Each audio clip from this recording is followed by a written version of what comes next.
Hello, my beautiful souls. Welcome back to my channel. Please like, share, and subscribe my channel.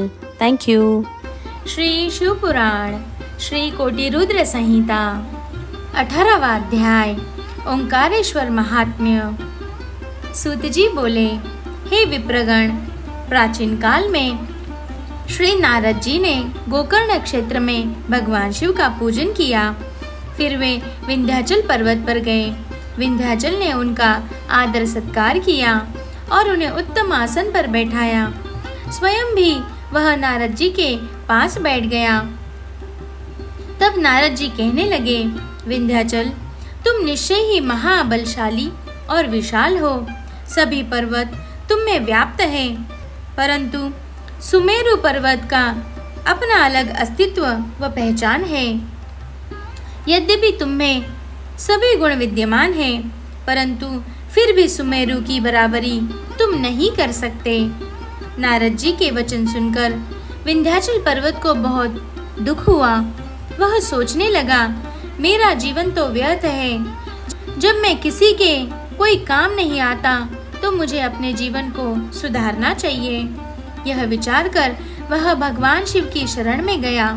Vindhyachal में ओंकारेश्वर जाकर वही समीप में भगवान शिव का पार्थिव लिंग स्थापित किया और विधि विधान से भक्ति पूर्वक उसकी नियमित आराधना करने लगा। वह घंटों शिव जी के चरणारविंदों के ध्यान में मगन रहता। इसी प्रकार से शिव जी का ध्यान और तप करते हुए बहुत समय बीत गया। एक दिन उसकी तपस्या से प्रसन्न होकर देवादिदेव भगवान शिव ने उसे साक्षात दर्शन दिए तथा उसकी कामना जाननी चाहिए। शिवजी बोले, विंध्याचल, मैं तुम्हारी भक्ति भावना से प्रसन्न हूँ, वर मांगो। भगवान शिव के निर्मल वचनों को सुनकर विंध्याचल की खुशी का कोई ठिकाना न रहा। उसने अपने आराध्य देव की स्तुति आरंभ कर दी। फिर बोला, हे कल्याणकारी भगवान शिव, यदि आप प्रसन्न हैं तो कृपा कर मेरी बुद्धि को शुद्ध करें और मुझे श्रेष्ठ विचार प्रदान करें। भगवान, आप यहीं पर निवास कर इस जगत का कल्याण करें। तब विंध्याचल की मनोकामनाओं को पूरा करते हुए भगवान शिव ने उनके इच्छित वर को प्रदान किया और स्वयं विंध्याचल द्वारा स्थापित लिंग में ज्योतिर्मय रूप में विराजमान हो गए। यह ज्योतिर्लिंग परमेश्वर नाम से प्रसिद्ध हुआ।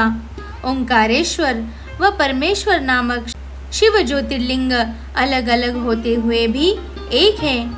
ये अपने भक्तों को अभिष्ट फल प्रदान करने वाले तथा उन्हें मोक्ष देने वाले हैं। इसी प्रकार अपने भक्त विंध्याचल पर अपनी कृपा दृष्टि बनाकर शिवजी वहां से अंतर्धान हो गए। ऋषियों, इस प्रकार मैंने आपसे ओंकारेश्वर नामक शिवलिंग की महिमा का वर्णन किया।